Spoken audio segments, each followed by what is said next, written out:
Bismillahirrahmanirrahim. Assalamualaikum warahmatullahi wabarakatuh. Innal hamdalillah nahmaduhu wa nasta'inuhu wa nastaghfiruh wa nastahdihi wa natubu ilayh wa na'udzu billahi min shururi anfusina wa sayyiati a'malina.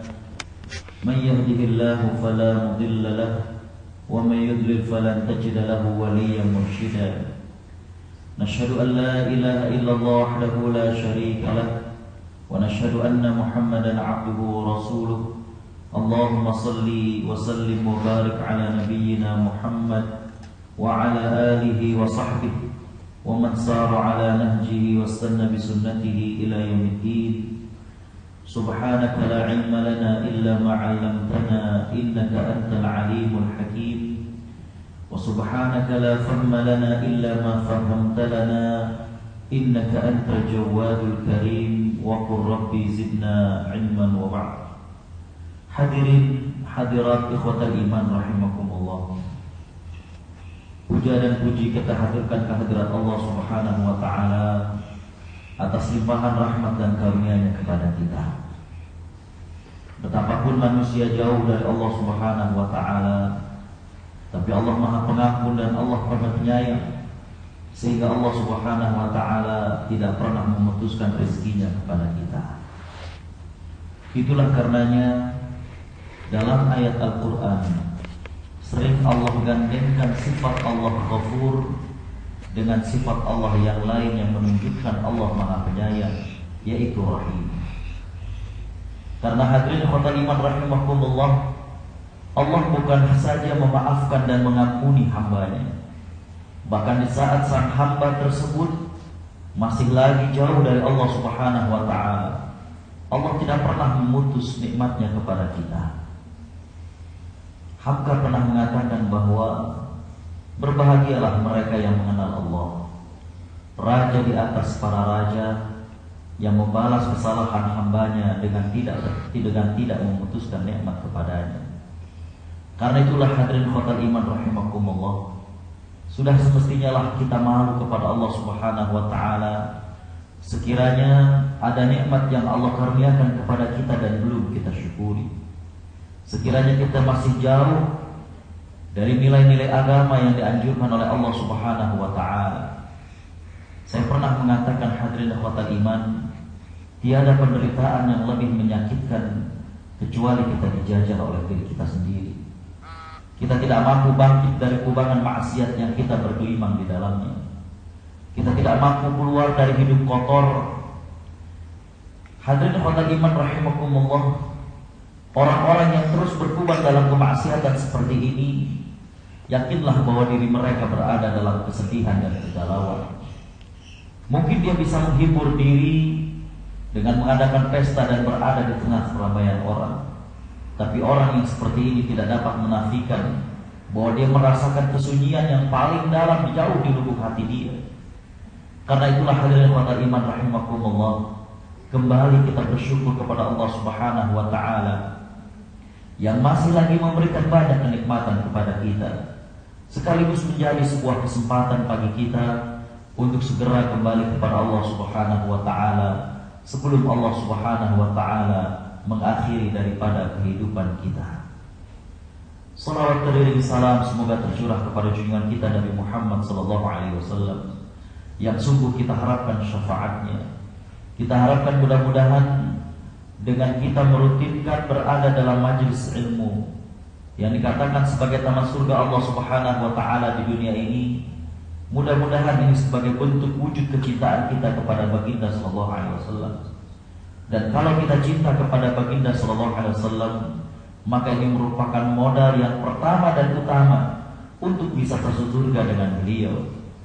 Bukankah Nabi pernah mengatakan kepada Thauban dalam hadis yang diriwayatkan oleh Imam Abu Dawud, kata Nabi sallallahu alaihi wasallam, ya Thauban, an-nasu yuhsyaru ma'a man ahab.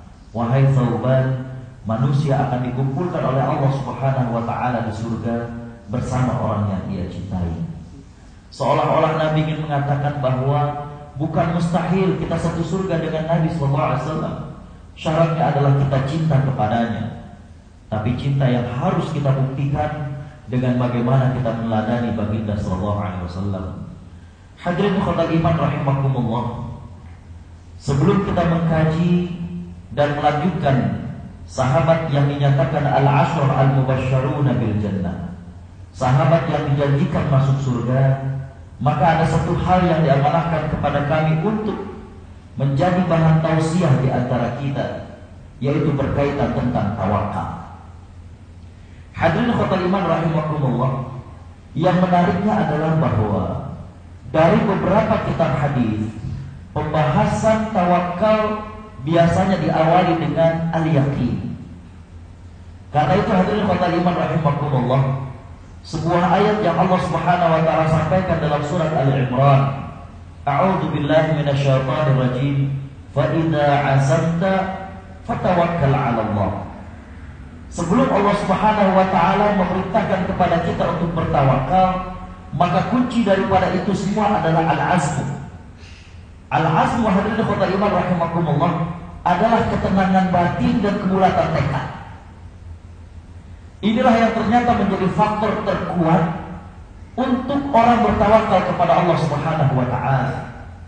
Ketika seseorang itu yakin, maka hadirin ikhwatal iman rahimakumullah, yakin akan pertolongan Allah, yakin akan rizki dari Allah, yakin akan segala-galanya dari Allah Subhanahu wa taala. Maka setelah itu hadirin ikhwatal iman rahimakumullah, dia akan mampu untuk kemudian bertawakal kepada Allah Subhanahu wa taala.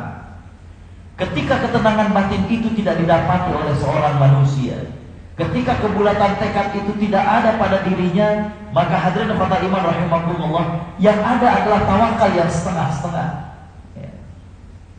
Makanya hadirin ikhwatal iman, sebuah ungkapan yang Allah Subhanahu wa taala nyatakan kepada kita, bagaimana ucapan yang menunjukkan bagaimana keyakinan para nabi, keyakinan bahkan Nabi sallallahu alaihi wasallam. Maka Allah Subhanahu wa taala menyatakan di antaranya dalam surat Al-Ahzab, ya. Hadirin ikhwatal iman rahimakumullah, Allah Subhanahu wa taala menggambarkan bagaimana ucapan mereka-mereka yang yakin, orang-orang yang merasakan ketenangan batin akan kuasanya Allah Subhanahu wa taala.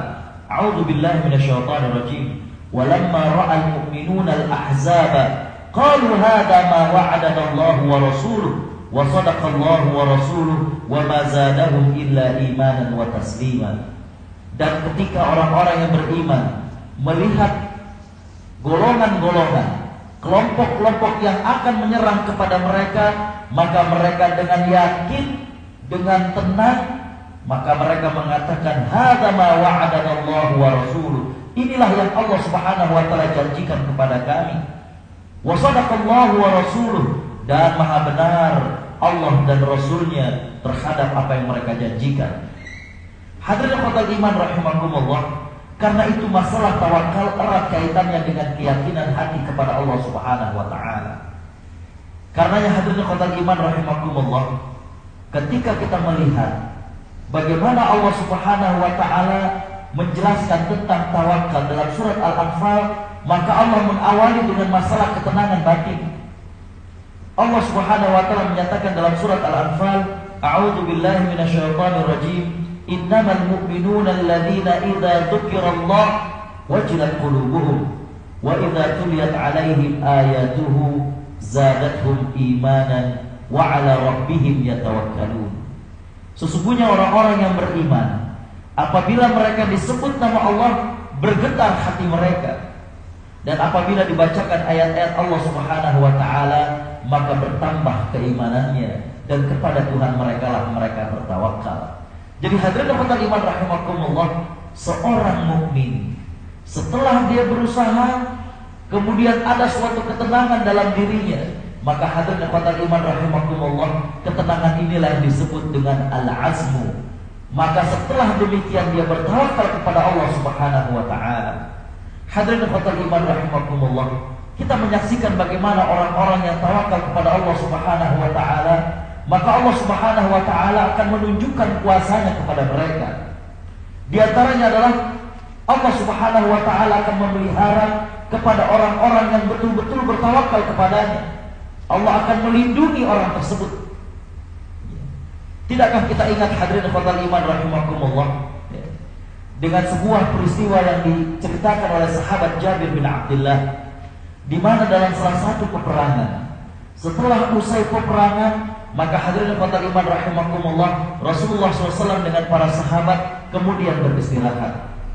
Rasulullah mengambil tempat agak berjauhan dari para sahabat, dan kemudian beliau berlindung di bawah sebuah pohon. Maka beliau kemudian menggantungkan pohon tersebut, hadirin qadar iman rahimakumullah, dalam riwayatnya di salah satu cabang, di salah satu ranting dari pohon tadi. Hadirin qadar iman rahimakumullah, betapa terkejutnya ketika Nabi Shallallahu Alaihi Wasallam kemudian tersadarkan dari tidurnya, dan ternyata ada seorang kafir yang telah menghunuskan pedang beliau kepada beliau sendiri. Jadi pedang Nabi SAW sudah diambil dan kemudian dihunuskan kepada Nabi SAW. Maka orang ini kemudian bertanya, siapakah yang akan menyelamatkanmu dariku wahai Muhammad? Maka Nabi SAW dengan tenangnya mengatakan, Allah. Sampai 3 kali orang tersebut bertanya dan Nabi SAW mengatakan Allah, maka gemetarlah orang ini. Hadirin qadar iman rahimakumullah, dalam tambahan riwayat dari jalur Abu Bakar Al-Ismaili, maka hadirin qadar iman rahimakumullah, Nabi mengambil pedang yang terjatuh dari tangannya dan kemudian berbalik untuk menodongkan pedang tersebut di hadapan lelaki tadi. Maka Nabi sekarang bertanya, kalau engkau, siapakah yang akan menyelamatkanmu dari pedangku ini? Dan ternyata orang tersebut hanya menggelengkan kepalanya. Maka Nabi SAW mengajaknya untuk masuk Islam, tapi ternyata orang tersebut tidak. Dia hanya mengatakan dan berjanji bahwa aku tidak akan pernah untuk memerangimu lagi. Maka hadirin qadar iman rahimakumullah, dilepaskanlah orang tersebut, dan kemudian orang tersebut mengajak kaumnya untuk keluar dari barisan orang-orang yang memerangi Nabi Sallallahu Alaihi Wasallam. Hadirin qadar iman rahimakumullah, orang yang yakin, orang yang tawakal, maka yang pertama kali diambil dan didapat oleh mereka adalah Allah Subhanahu wa Ta'ala akan memberikan perlindungan kepada mereka. Ada suatu pengalaman menarik ketika belajar di Al-Azhar, hadirin qadar iman. Ketika kami melihat truk-truk kontainer untuk perjalanan antar negara dari Mesir ke negara yang lain, maka hadirin qadar iman rahimakumullah, yang berbeda dengan di Indonesia adalah bahwa di truk-truk tersebut banyak kalimat-kalimat yang ditulis dan menambahkan keimanan kepada kita yang membacanya. Kalau di Indonesia rata-rata tulisannya sangat tidak mengguru, sangat tidak kadang kata-kata yang tidak baik, kata-kata yang tidak ada maknanya. Kalau ini hadirin qadar iman rahimakumullah, saya sempat tertegun untuk sejenak memahami apa yang dituliskan. Ada tertulis yakini billahi yakin, sebuah kalimat yang unik, hadirin qadar iman rahimakumullah. Tapi kemudian saya renungi dan kemudian saya dapatkan jawabannya. Yakin yang pertama adalah isim masdar dari kata-kata keyakinanku. Billahi kepada Allah, yakini. Yakini yang kedua merupakan fi'il mudhari, kata kerja yang berasal dari kata-kata waqa yaqi yang artinya memelihara, dan ni itu menjadi maf'ul atau objek. Jadi keyakinanku kepada Allah akan memeliharaku. Subhanallah, untuk memotivasi dan juga bagaimana menenangkan para sopir lintas negara pada saat malam mereka mengendarai mobil mereka, kalimat-kalimat yang kemudian mendatangkan keimanan. Keyakinanku kepada Allah akan menjagaku. Syahid dan hadirin qadar iman rahimakumullah, Allah Subhanahu wa Ta'ala pasti akan memelihara hambanya yang begitu yakin kepada Allah Subhanahu wa Ta'ala. Manfaat yang kedua dari orang yang yakin kepada Allah Subhanahu wa Ta'ala, maka hadirin qadar iman rahimakumullah, Allah Subhanahu wa Ta'ala akan cukupkan rezeki kepada mereka. Tidakkah kita membaca hadis tentang bagaimana kita disunnahkan setiap kali kita keluar dari rumah untuk membaca kalimat yang sangat ringan di lisan. Nabi SAW mengatakan, apabila seseorang keluar dari rumahnya kemudian dia membaca doa Bismillah tawakkaltu ala Allah la haula wa la quwwata illa billah, sebuah kalimat yang ringan. Bismillahi tawakkaltu 'ala Allah la haula wala quwwata illa billah. Mudah sekali. Bismillah kita sudah hafal. Tawakkaltu 'ala Allah artinya aku bertawakal kepada Allah. Setelah itu kita mengucapkan kalimat yang kita pasrahkan, la haula wala quwwata illa billah. Apa yang dikatakan oleh Nabi sallallahu alaihi wasallam kepada orang-orang yang membaca doa seperti ini? Maka hadirin ikhwatal iman rahimakumullah, Allah Subhanahu wa taala akan memberikan, di antaranya adalah pemeliharaan, di mana hadirin ikhwatal iman rahimakumullah, yuqalu lahu hudita wa kufita wa wuqita wa tanaha anhu syaitan. Bagi orang yang keluar rumah dengan membaca hal ini, Bismillah tawakkaltu 'ala Allah la haula wala quwwata illa billah, maka hadirin ikhwatal iman rahimakumullah, orang ini akan dibacakan, orang ini akan didoakan, hudita, orang ini akan diberikan petunjuk, wa kufita, dan akan dicukupi keperluannya, wa wuqita, dan akan diberikan penjagaan, wa tanaha anhu syaitan, dan syaitan juga akan menyingkir dari orang yang membaca kalimat ini. Jadi yang pertama, orang yang tawakal selain Allah akan lindungi, maka yang kedua hadirin ikhwatal iman rahimakumullah, Allah akan cukupkan dirinya. Hadirin ikhwatal iman rahimakumullah, tidakkah kita ingat bagaimana Allah Subhanahu wa taala banyak menunjukkan kuasanya ketika seseorang bertawakal kepada Allah Subhanahu wa taala, selepas dia bekerja, dia yakin akan kuasa dan rezeki Allah Subhanahu wa taala, maka Allah akan cukupkan dirinya. Ada sebuah kejadian yang menarik hadirin ikhwatal iman rahimakumullah. Ketika ada salah seorang di Jepang yang ingin merenov rumahnya, maka pada saat dia akan menghancurkan salah satu tembok untuk kemudian beliau rapikan dan beliau renov, ternyata beliau menyaksikan ada seekor cicak yang ternyata bagian kakinya terjepit. Hadirin ikhwatal iman rahimakumullah, dia mengingat-ingat bagaimana kemudian cicak tersebut sampai kemudian kakinya terjepit. Dia teringat jangan-jangan ini waktu dia melakukan renovasi yang pertama sekali. Dan itu setelah diingat-ingat beberapa waktu yang lalu, cukup lama.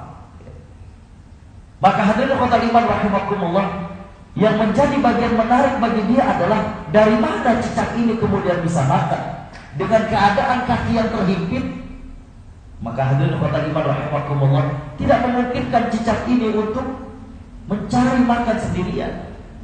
Maka hadirin ikhwatal iman rahimakumullah, pada saat itulah dia perhatikan, dan ternyata jelang beberapa saat maka ada cicak lain yang kemudian memberikan makanan kepada saudara.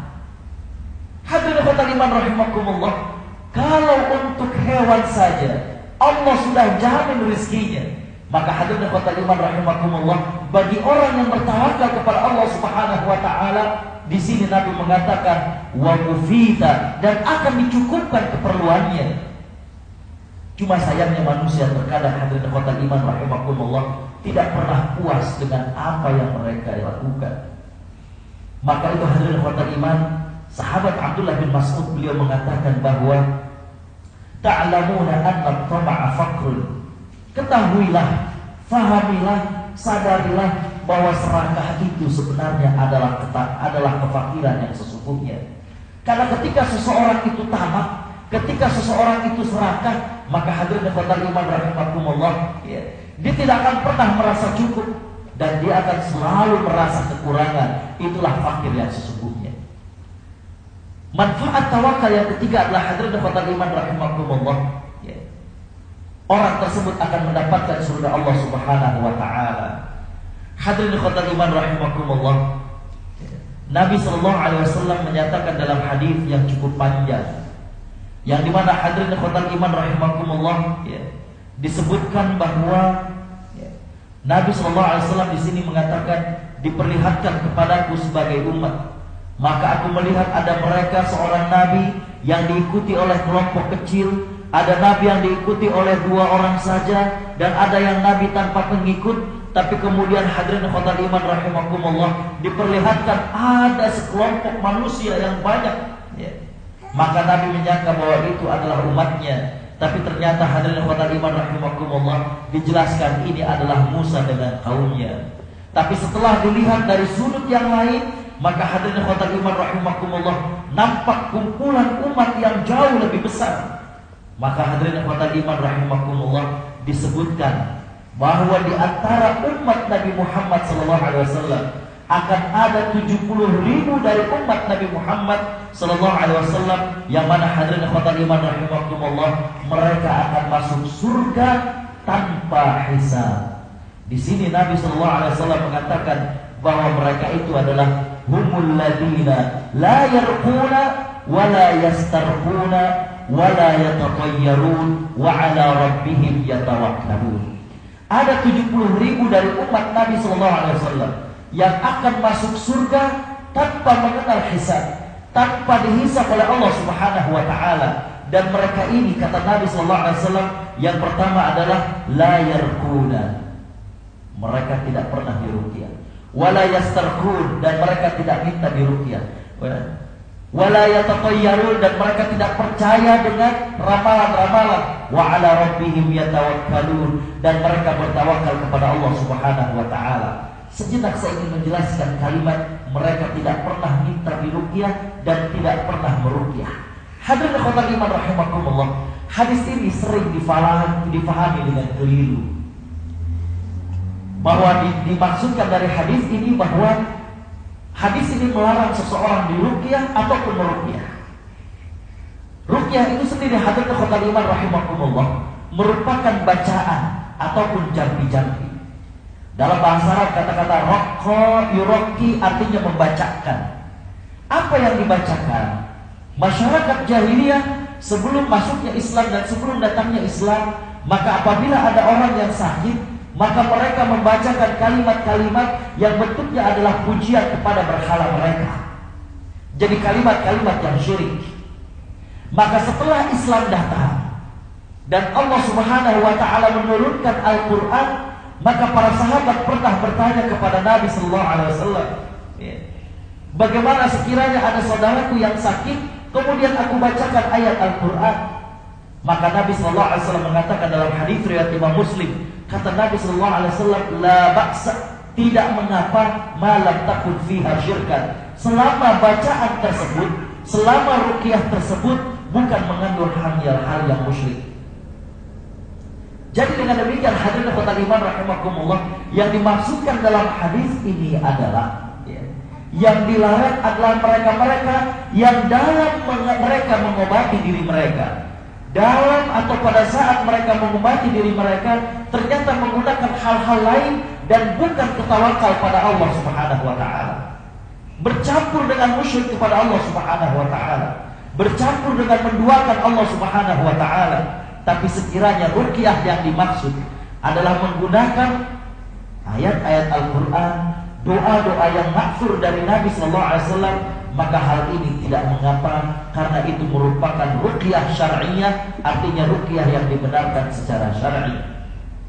Maka hadirin ikhwatal iman, setelah Nabi mengatakan demikian bahwa ada 70.000 dari umatnya yang akan masuk surga tanpa hisab, berdiri seorang sahabat dan mengatakan, Allahumma ja'alhu minhum, ya Allah jadikanlah aku termasuk di antaranya. Maka Nabi mendoakan sahabat tersebut, ya Allah, semoga Allah menjadikan dirimu termasuk di antaranya. Berdiri sahabat yang kedua, sahabat ini kemudian mengatakan, ya Rasulullah, doakan aku juga agar seperti sahabat yang pertama. Apa yang dijawab oleh Nabi? Sabaqaka bika Ukasha, kamu sudah keduluan oleh sahabat yang pertama yang bernama Ukasha. Jadi sahabat yang pertama yang kemudian minta didoakan oleh Nabi, dapat dia doa Nabi dan sallallahu alaihi wasallam. Dan doa Nabi pasti akan dikabulkan. Berarti hadirin ikhwatal iman rahimakumullah, dari hadis ini menjadi suatu kesimpulan kepada kita bahwa kita diminta untuk bertawakal dalam pengertian hadirin ikhwatal iman rahimakumullah.